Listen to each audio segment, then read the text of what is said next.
Punto Global es un espacio traído a ustedes por el Centro de Estudios Estratégicos de Relaciones Internacionales, CERI.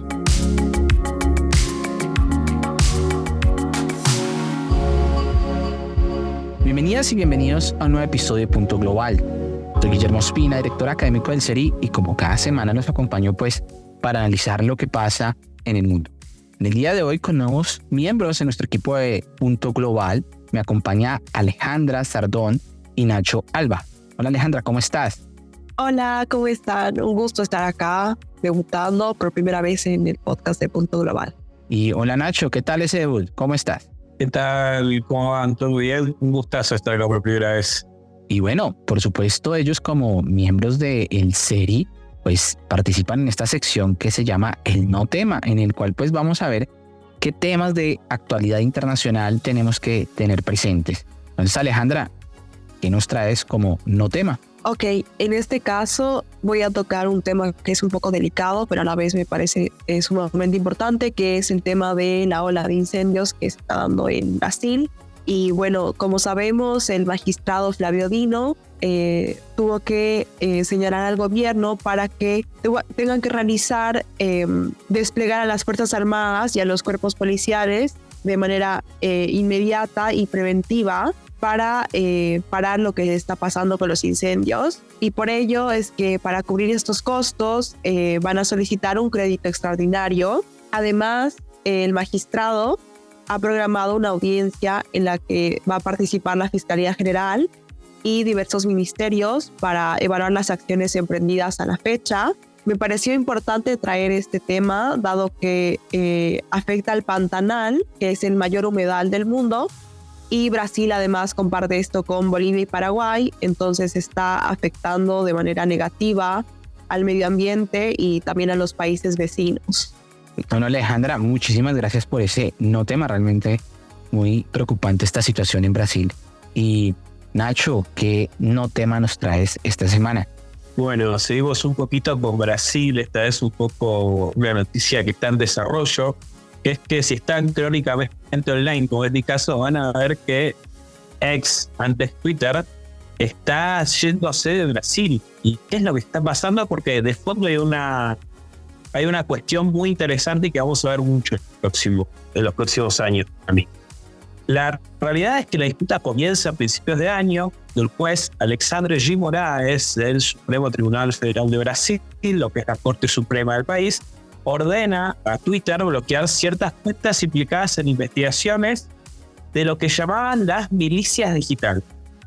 Di Moraes afirma que las redes sociales habían sido instrumentalizadas por grupos extremistas para cautivar a la gente con discursos de odio y pidió una regulación que exista para responsabilizar a las grandes tecnológicas.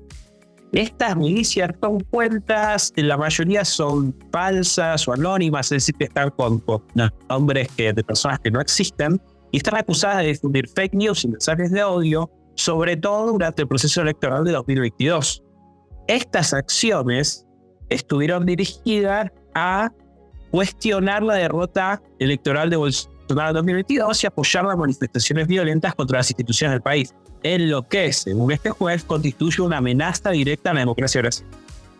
Después de que Elon Musk, de esta fiesta de institución, dijera que iba a reactivar todas las cuentas que después había tratado de bloquear, finalmente empieza una batalla, hay una batalla real que te da hasta este preciso momento, viernes 30, en donde Moraes le exige a Elon Musk que nombre un representante legal en Brasil, ya que a principios de este mes, X, de Twitter, había retirado a su representante legal con el argumento de que la justicia brasileña la estaba amenazando con el Estado. Esto sigue por un anuncio que hace la compañía diciendo que iba a empezar a cerrar sus operaciones en Brasil debido a lo que calificaron como un orden de censura. Y el magistrado, por su parte, sostenía que la legislación brasileña tiene que ser acatada por todas las empresas que tengan negocios en Brasil. La situación escaló al punto de que Lula, el actual presidente brasileño, también se estuvo manifestando, enfatizando que Elon Musk tiene la necesidad de cumplir con las órdenes judiciales y tuvo una respuesta de la embajada estadounidense en Brasil. O sea, la situación que parece que no tiene mucha geopolítica de fondo esto está lentamente escalando cuando la Embajada de Estados Unidos recuerda que la libertad de expresión es un pilar fundamental en una democracia saludable. La postura del otro lado y la postura de la discusión que yo creo que hay que empezar a dar respecto a las redes sociales es que no es posible permitir que haya grupos extremistas que usen el falso argumento, libertad de expresión ilimitada, para apoderarse de ciertos discursos. Lo cierto es que a día de hoy, viernes 30, Twitter sigue funcionando en Brasil, mientras que sus usuarios se empiezan a despedir de la forma más divertida que hay de despedirse, que es con una catarata de memes en portugués, que, si me preguntan a mí, son siempre de primerísimo nivel. Bueno, Ignacio, muchísimas gracias. Muy interesante ese no tema. Argelia celebrará elecciones presidenciales anticipadas el próximo 7 de septiembre. La decisión se ha tomado tras una reunión del actual presidente con un grupo de parlamentarios, abogados y militares. El 7 de septiembre de 2024, Argelia celebrará elecciones presidenciales, donde la mayoría de la oposición ha decidido no participar, calificándolas como una farsa. Sin embargo, dos partidos históricos, el FFS y el MSP, competirán con el presidente Abdelmadjid Tebboune, quien busca la reelección. Un ambiente político tenso y un margen de debate público muy reducido, la participación electoral es la principal incógnita. Para analizar lo que está en juego en estas elecciones en Argelia, estamos con la profesora Ana Larisa Martínez. Ana Larisa es licenciada en Relaciones Internacionales y maestra en Estudios de Asia y África por el Colegio de México. Es especialista en el estudio de la participación política de las mujeres en África y México. Bienvenida, profesora Ana Larisa. Un gusto tenerte en esta nueva edición de Puntos Global. No, pues muchísimas gracias a ustedes por la invitación, por estar aquí platicando de un tema tan relevante como las elecciones en Argelia. Bueno, y para comenzar, ya que no estamos muy familiarizados normalmente en Latinoamérica con lo que es la situación en África, ¿nos podrías contar un poco cuál es el contexto general de estas elecciones? Sí, claro, pues son unas elecciones muy interesantes que nos presentan muchísimos retos frente al mundo global que estamos viviendo. ¿Por qué lo digo? Porque por un lado, Argelia, como ustedes ya lo saben, pertenece a África del Norte, a toda esta zona que baja por el Magreb, está en Sahel, todo. Cuando nos referimos a Argelia, pensamos en esta zona específicamente. Una zona que actualmente muestra mucha inestabilidad política, ¿no? Entonces, pensar en África no como fenómenos separados, sino que van desatándose a través de tirar una pieza de dominó. ¿Y por qué lo digo? Porque recientemente, la semana pasada, se habla de Dinamarca cerrando embajadas en Burkina Faso y en Mali, ¿no? Debido al acercamiento que han tenido con China, sobre todo con China y Rusia. En estas elecciones de Argelia también lo que se empieza a calificar es la posición de Argelia frente al mundo. Tenemos una Argelia muy pegada hacia lo que todavía conocemos como el comunismo, ¿no? Es decir, mucho se le critica el aislamiento que ha tenido este país hacia Occidente y más el acercamiento que ha tenido a Rusia, sobre todo, y a otro país como lo es Irán. Entonces, ¿qué pasa? Que frente a un contexto global se dice que Argelia ha quedado retrasado como este actor que no ha logrado impulsar la zona frente a otro país actor como sí lo está haciendo Marruecos, que se está colocando como líder de esta zona del continente en muchísimos otros temas.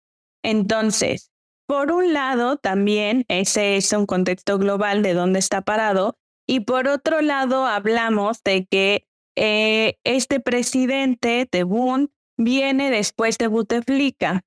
¿Y qué pasa con este líder, con este expresidente? Fue un presidente que duró 20 años en el poder. Es el presidente que más ha durado y que su régimen se le considera como un régimen, una dictadura militar.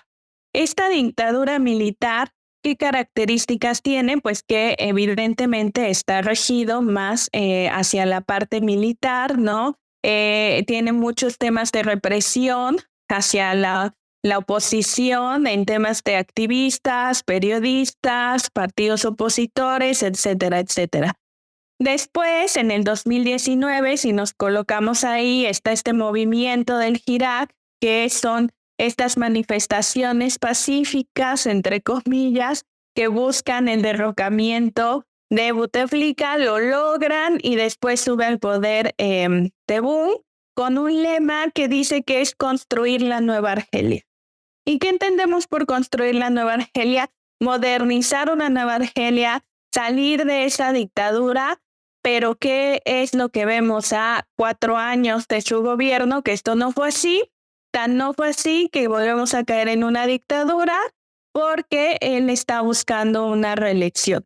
Entonces, también vamos a ver manifestaciones otra vez en contra del régimen y más adelante veremos las características del contexto tanto político como poblacional en el que se encuentra Argelia en temas de corrupción. Pero a grandes rasgos es así podemos colocar a Argelia como un país que provoca su aislamiento frente a Occidente y eso lo baja, lo minimiza frente a otros países en una zona que ya les decía que tiene más influencia de Rusia y China. Entonces eso quiere decir lo ven a nivel global como un líder comunista y con nuevamente una dictadura, ¿no? Una dictadura militar. Bueno, profesora Ana Larisa, y un poco el contexto que encontramos de estas elecciones es que estas son elecciones anticipadas en este año electoral. No sé si tú nos podrás comentar un poco sobre, esa decisión de adelantar las elecciones, qué implicaciones tiene, y un poco sobre esas características de este régimen después de Buteflika. ¿Cómo es el contexto político interno en este momento? Se hacen unas elecciones anticipadas sin muchas herramientas, ¿no? Que podamos analizar, más bien se da, sale la noticia de que van a ser anticipadas porque cuando salió Buteflika se hicieron en diciembre, pero que no era el periodo que le correspondía, entonces se dice que este es el periodo que corresponde. Sin más, ¿no? Que por un lado, si lo vemos así, al ser tan anticipadas, lo que podríamos cuestionar es qué tanto le dieron a los partidos opositores para lograr organizarse, para lograr juntar las firmas que requerían para el tema del registro, etcétera. Y por otro lado, en el contexto político que vemos es que, y esto pasa muchísimo en las dictaduras, cuando se quiere salir de una dictadura, más bien lo hemos visto en otros contextos africanos, con otros países, con otras, como en Kenia, por ejemplo, empezamos a ver una posición muy fragmentada, pero también entonces emergen muchísimos partidos políticos. Y en esta emerger partidos políticos, porque también si ustedes han seguido de cerca las noticias, se dice que en realidad había más de 16 propuestas para la candidatura presidencial. Como bien lo dijiste, al final han quedado 2, me parece, si no me equivoco, ahorita le ratifico la cifra, pero son 2 más Tebboune. Entonces, lo que vemos es que en el contexto político hay una oposición fragmentada, no hay tampoco una posición muy fuerte que logre como derribar a Tebboune. Y por otro lado, también vemos que esos partidos políticos tienen diferentes características. ¿Por qué? Porque también acuérdense que en esta zona hay un factor muy importante y es el Islam. El Islam como religión y el Islam como una fuerza política que también tiene voz y voto, ¿no? Entonces, en ese sentido, lo que vemos es eso, ¿no? Vemos una oposición muy fragmentada que no logra alcanzar tanta fuerza política, pero también, como les digo, vamos a ver que esto es una característica más de una dictadura militar. También, bueno, si me permiten hablar de ello, quiero platicar un poco de qué es lo que ha sido el gobierno de Tebboune en estos 4 años respecto a cosas muy generales. Por ejemplo, Argelia está teniendo grandes problemas de de género, es decir,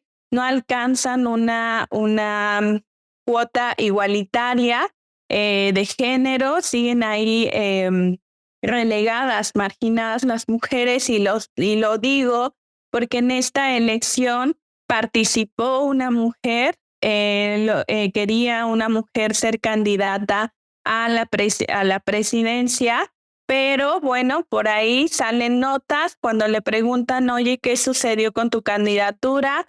Ella simplemente ella nada más dice, no, pues es que por ahí algunas partes, sin especificar cuáles, obstaculizaron mi recoger firmas, ¿no? Y también los militantes fueron pues amenazados y chantajeados para que yo no pudiera alcanzar ni siquiera el registro, ¿no? Entonces, bueno, pues esta mujer estaba en el Partido de los Trabajadores de Argelia, entonces no vemos cómo también tienen problemas ahí batallando con el género. Vemos también, por otro lado, que se supone que cuando Tebboune llega al poder, se supone que los índices de corrupción iban a bajar en Argelia, lo cual no fue así. Ahora vemos una Argelia que en índices de corrupción sigue totalmente a la alta, lo que habla claramente pues de una dictadura militar totalmente, donde los allegados al presidente son los beneficiados de este poder. Bueno, muy interesante, Larisa. Yo me gustaría dividir mi pregunta en dos respecto justo a lo que hablabas, sobre todo lo del Hirak, el movimiento que ya sabemos que movió a millones de personas. Quería preguntarte, ¿esto cómo ha impactado para estas elecciones actuales en cuanto a la participación ciudadana y la opinión pública? Además, igual en la veracidad, digamos, de estas elecciones, dado los datos que nos das de que ha incrementado el narcotráfico, es decir, ¿te va a dar unas votaciones que sean transparentes o cómo vemos eso en esos términos? Sí, muy buena pregunta. El movimiento Hirak sí en realidad movilizó a muchísimas personas, sobre todo a la ciudadanía. A ver, en términos de ciencia política, sabemos que las movilizaciones, pues justamente son factores determinantes para la política, ¿no? Se mueven gobernantes y gobernados. Entonces, se dice, hay cifras que en la actualidad sigue habiendo 260 presos, ¿no? Y que se siguen encarcelando a los que participaron dentro de este movimiento. Es decir, si hablamos de que ya hay una libertad de expresión en Argelia, no la tenemos, y de hecho les traía igual justo por aquí algunos datos y que vienen al punto por la pregunta que me acabas de hacer, de que durante el movimiento, y te digo hasta la fecha, está, por ejemplo, la represión de activistas, periodistas y todos los que se sigan oponiendo al presidente, ¿no? Cuando me hablas de qué es lo que esperamos de estas elecciones, pues justo también por eso muchos partidos opositores prefirieron ya no presentar la candidatura, porque más bien lo que se espera que haya, y así, si ustedes leen las notas, dicen, las elecciones del 7 de septiembre son una farsa, ¿no? Ese es como el título. ¿Por qué? Porque realmente lo que vamos a esperar es que Tebboune gane nuevamente, ¿no? Pues por temas de corrupción, ¿no? O sea, trae un precedente que es Bouteflika, ¿no? Que si estuvo 20 años en el poder. Fíjense, porque la historia de Bouteflika es muy interesante. Él se iba a volver a reelegir. Él esperaba un mandato más. O sea, nunca estuvo dentro de sus planes la intención de abandonar el poder. Entonces fue hasta el movimiento Hirak, justamente, que es el que le mete presión. Por eso les digo, los movimientos dentro de las dictaduras son muy importantes, porque terminan moviendo a escenas, a escenarios, a escalas muy profundas.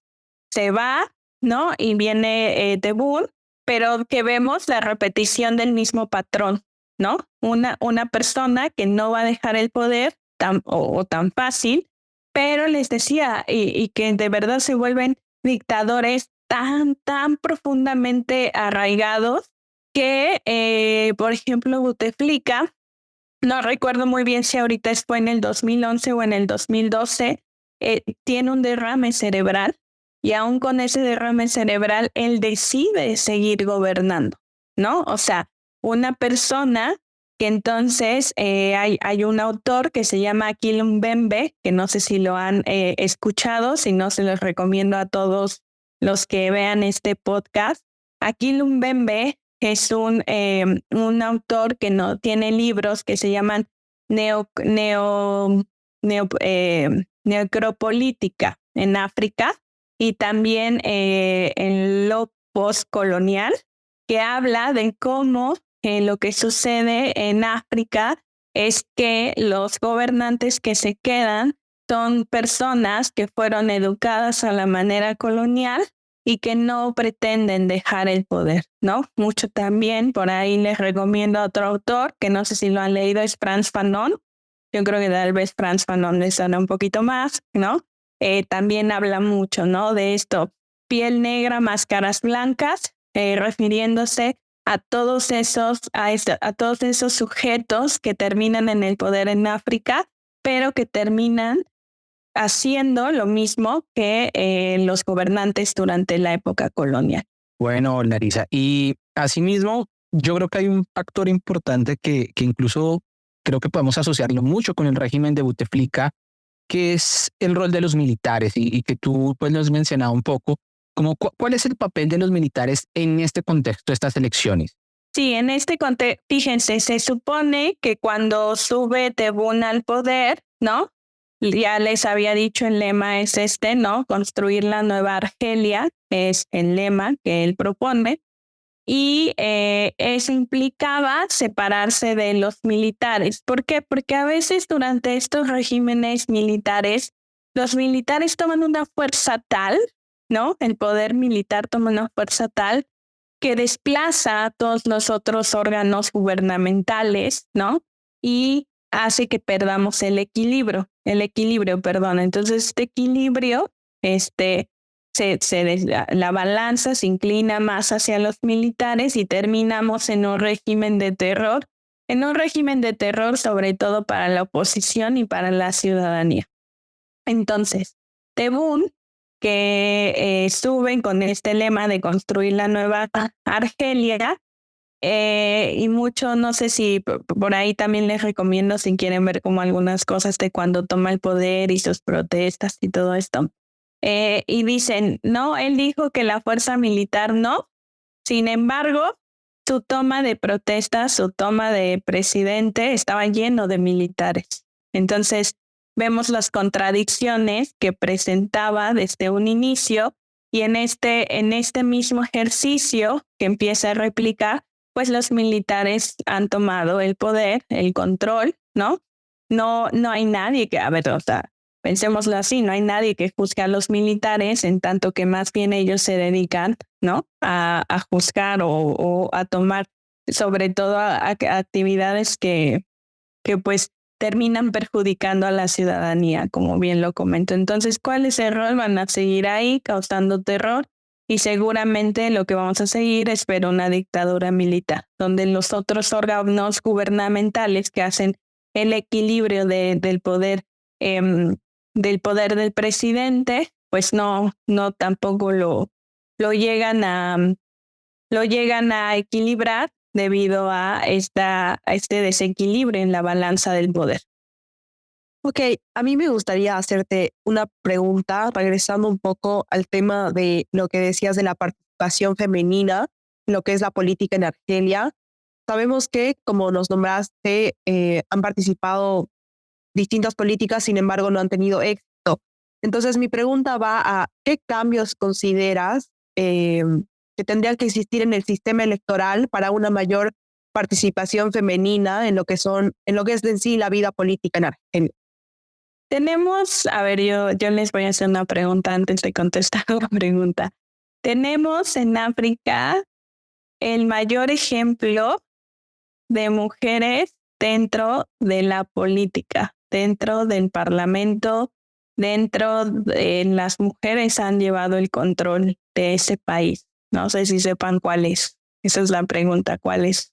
Puede ser que sea, por ahí estaba viendo Luisa Hanoune, puede ser Hanoune. Sí, Luis es la que participó ahorita para esta candidatura, pero yo me refiero a que si ustedes conocen el país que más mujeres tienen en el Parlamento, no solo en África, sino en el mundo, pues, ¿no? Que es un referente en temas de participación de la mujer en política. Yo me atrevería, por el caso surafricano, podría ser un caso interesante que participara. No se me ocurren muchos. Tal vez algún país como Egipto, que podría ser como representativo, aunque siendo países pues, musulmanes, creo que es más difícil que esto se logre. Sudáfrica es un caso interesante. Hay muchas autoras que leer. Les recomiendo a Mónica Cejas, a Natalia Cabanillas para el tema de Sudáfrica. Pero el país con mayor representación de mujeres en el mundo, no solo en África, sino en el mundo, es Ruanda. Después de 1994, del genocidio de Ruanda, las mujeres toman el papel, ¿no? Las mujeres toman el país, las mujeres toman la autoridad, tanto que es el parlamento que más mujeres tiene, ¿no? Entonces, imagínense lo frustrante que es tener en un continente ese ejemplo y no poder llevarlo a cabo en un país dentro del mismo continente, ¿no? O sea, si ya es frustrante en el mundo, imagínense qué tan frustrante puede ser dentro de un país. Si tú me preguntas por qué no hay tanta participación en Argelia de la mujer, es muy profundo, nos llevaría yo creo muchísimo tiempo hablar de esto, pero hay dos factores. El primero, ya lo había mencionado, es el tema del Islam. El Islam, ya les decía, Islam como religión, Islam como fuerza política y de ahí derivado de 80 cosas más que se despliegan del Islam, ¿no? Entonces, en un país, ustedes saben las diferentes represiones que todavía existen hacia la mujer por parte de algunos islamitas radicales, ¿no? Entonces, es un factor. Luego, el segundo factor es el que estamos mencionando, es una dictadura militar. En una dictadura militar no hay espacio para la mujer. No hay espacio para la mujer, tanto que ella debe de seguir en la esfera doméstica, ¿no?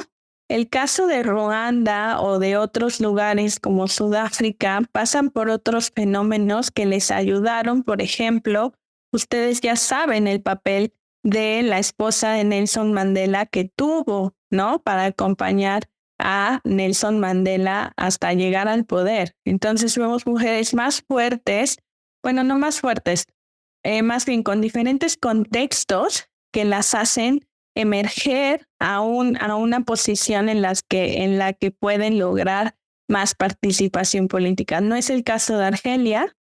No creo que se refiera a un cambio dentro de las leyes electorales, más bien tiene que ser un cambio de paradigma, ¿no? Las mujeres en el mundo se están abriendo espacios.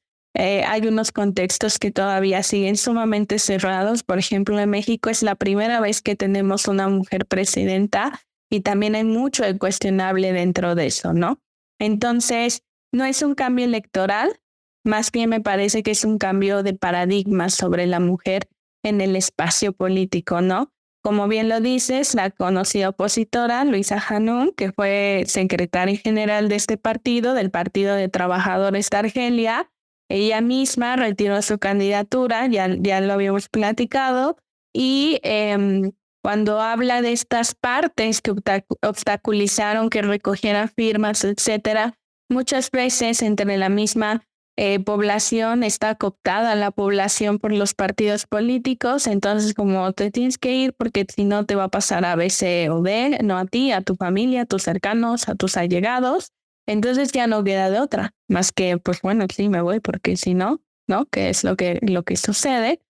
Entonces nada, no es cuestión de leyes electorales porque acuérdense que paridad no es lo mismo que participación. O sea, las leyes electorales podrían cambiar y exigir la cuota de paridad de género. Sin embargo, eso no significa que como tal vaya a existir esa paridad, ¿no? Pasa por muchísimos otros factores.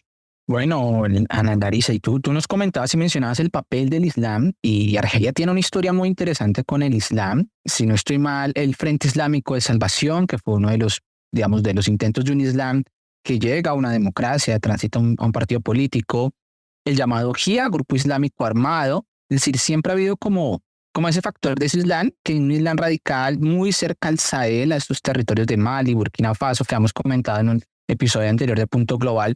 ¿Cómo se inserta este contexto con ese pasado del Islam en Argelia con estas elecciones? ¿Cuál es el rol del Islam que hay en este momento? Sí, yo creo que el Islam no está, justo como lo acabas de decir, no está separado, ¿no? O sea, para nada vive separado del contexto. De hecho, vuelvo a lo mismo, si ustedes ven las protestas, las tomas de protestas de presidencia, la mano va sobre el Corán, ¿no? O sea, ellos toman y protestan sobre el Corán. Toman protestas sobre el Corán, y si bien también yo creo que ustedes lo pueden ver, los diferentes partidos que mencionaste tienen varios tipos de Islam, ¿no? Incluso algunos se autodenominan menos radicales, otros más radicales, ¿no? Etcétera, etcétera. Entonces, no podemos hablar de que Argelia es un estado islámico, como sí lo es Irán, pero sí podemos hablar de que tienen mucha influencia. También por eso es lo que les decía, el tema de las mujeres.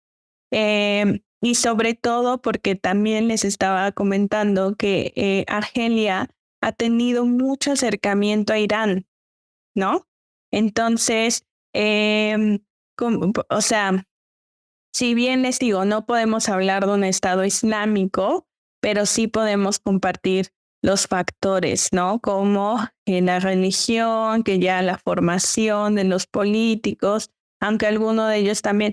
Fíjense, en Irán pasó algo muy chistoso porque, no sé si lo sepan, digo, y tampoco es clase de Irán, pero en Irán no iba a ser un estado islámico hasta que inició la revolución. O sea, el ayatollah Khomeini nunca visualizó ni planeó un estado islámico hasta que él volvió en 1979 y 78, 79, se instaura en Irán, y entonces estamos hablando de que empieza un estado islámico. Pero muchos creen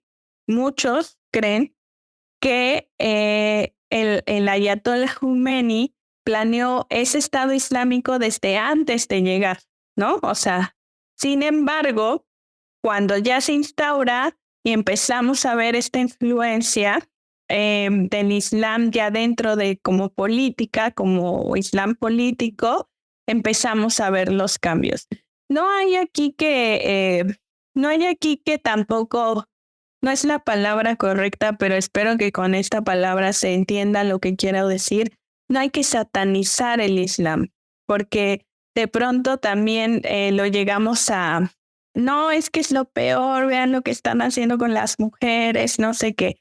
Antes de que el ayatollah Khomeini estuviera y estaba su antecesor, que era más abierto a Occidente, por eso les digo, esas palabras son muy importantes, porque si se dan cuenta, el nombre de los partidos en Argelia es Partido de Trabajadores en Argelia, Frente de Fuerzas Socialistas. Todo está como muy alineado también hacia el comunismo, ¿no? Cambio y, por ejemplo, acá, Reagrupación Nacional Democrática, Frente de Liberación Nacional, ¿no? En fin, todo está como muy alineado hacia el comunismo, y por eso les digo, ojo aquí, porque, ejemplo, Irán, antes de que llegara el ayatollah Khomeini, que las mujeres, según se empezaron a modernizar y que se les daba permiso de no usar el hijab, las mismas mujeres entraron en conflicto porque el hijab es como parte de la cultura, ¿no? Entonces, en Argelia, les digo, esta influencia la podemos seguir viendo, pero yo no quiero que se entienda como el Islam de que está ahí siendo una influencia mala. Más bien yo creo que se toma desde una parte política para el tema de decir somos un Estado que lleva como una religión el Islam, que jura bajo un Corán, ¿no? y que bajo esa línea nos movemos, pero no vemos tampoco un Islam tan radical. Les digo, más bien vemos una zona muy influenciada por Rusia, que yo me iría más hacia allá, y que sobre todo, por ejemplo, la semana pasada que Burkina Faso y Mali rompían relaciones con Dinamarca, bueno, que la embajada de Dinamarca se iba a ir, me preguntaban que yo cómo veía eso, ¿no? Porque en cierta parte Dinamarca está diciendo los países africanos tienen que tomar una decisión de qué lado están, un poco porque varios académicos también ya lo saben, están como ahora diciendo que si estamos transitando hacia una nueva guerra fría, pero ahora vemos a Rusia y a China como actores, a China más bien, y obligando a África a tomar una posición. Yo me iría más hacia allá, ver hacia dónde se mueve Argelia, más que la influencia del Islam, porque tienen que ser muy, muy inteligentes para tomar la decisión de qué lado va a estar la influencia, si de Occidente o de este lado de Rusia y China, y porque eso les va a cambiar el destino, pues. Ok, gracias, Larisa. Un poco siguiendo el tema, bueno, considerando que, como dices, Argelia es uno de los grandes exportadores de gas, ¿cómo ha influenciado esta, digamos, parte estratégica en cuanto a la, digamos, política que están haciendo, que están presentando los distintos partidos políticos y la influencia igual que tiene, por ejemplo, en Europa también? ¿Qué espera la población ante eso y de los distintos partidos? Sí, es lo que les comentaba. ¿Por qué creen que Rusia está ahí? Una de las cosas que argumentaban es que 2 semanas antes de que Dinamarca sacara la embajada de estos lugares, no me acuerdo si fue Suecia, en este momento no recuerdo exactamente qué país fue, el mismo país los expulsó, me parece que fue Mali, por hablar mal de la influencia que tenían con Ucrania, ¿no? Hablando de gas. Entonces, si algo también acordémonos que tiene África son recursos, ¿no? Los recursos y minerales. En ese mismo sentido, las grandes potencias voltean a ver a estos países. Por eso les decía que se ponía el ejemplo de lo inteligente que puede parecer que es Marruecos. Argelia se supone también que uno de los grandes logros o de los grandes retos que tenía Tebboune era rescatar las relaciones que tenía con Francia, ¿no? Hablando de eso, relaciones con Europa. Entonces, en este sentido, no lo ha logrado porque también Francia básicamente está expulsado de la zona, ¿no? O sea, si hay un resentimiento político de colonización muy profundo, aparte de lo que ha sido Inglaterra, Reino Unido, es hacia Francia. Entonces, Francia ha expulsado casi de la zona, ¿no? Ha perdido también su capacidad de estar en Argelia, mientras que otros países, como les digo, como es Rusia, mirando hacia el gas, sobre todo porque tenemos a Rusia y Ucrania en conflicto, no lo va a soltar, ¿no? Entonces, el punto aquí es que la inestabilidad social que hay en Argelia, la inestabilidad política, la represión contra la ciudadanía y el aislamiento internacional, o sea, la comunidad internacional no ha volteado a ver a Argelia. De hecho, si ustedes pongan así, ¿no? O sea, elecciones de Argelia, ¿no? 7 de septiembre, se van a dar cuenta que son muy pocas las noticias que hablan de ello. No hay tanta noticia sobre Argelia. ¿Por qué? Porque la comunidad internacional no tiene la mirada ahí. Entonces, eso está haciendo que la influencia de Rusia esté más presente en Argelia y la esté aislando más de lo que pueden ser otras inversiones con otros países de Occidente, como por ejemplo Dinamarca, que en su caso Dinamarca dijo, nos vamos de aquí, de esta zona del Sahel específico, pero nos vamos a ir a poner una nueva embajada en Senegal, una nueva embajada en Túnez, una nueva embajada en Ruanda y una nueva embajada en no recuerdo ahora qué otro país. Y todo era todo fue porque dijo, necesitamos centros regionales en África, apuntando a que la Unión Europea y Dinamarca sean el principal actor de Europa con quien África tenga relaciones comerciales y de comercio y de educación y de miles de cosas más. Entonces, les digo, este aislamiento de Argelia frente a la comunidad internacional está haciendo que nadie lo voltee a ver. Bueno, profesora Ana Larisa, pues un gusto haber visitado, digamos, este lugar precisamente tan aislado de quien sabemos muy poco, y pues ha sido esta oportunidad pues para profundizar en excusa de estas elecciones. Entonces, pues muchas gracias por estar aquí y llevarnos en este viaje a Argelia en este episodio de Punto Global. Y muchas gracias a ustedes por la invitación y espero vernos en otra ocasión. Antes de finalizar el episodio, los y las invitamos a unirse al canal de WhatsApp del SERI, donde pueden encontrar todas las novedades, los eventos, los seminarios y las actividades que estamos realizando, y por supuesto los episodios de Punto Global. El enlace lo van a encontrar en la descripción de este episodio.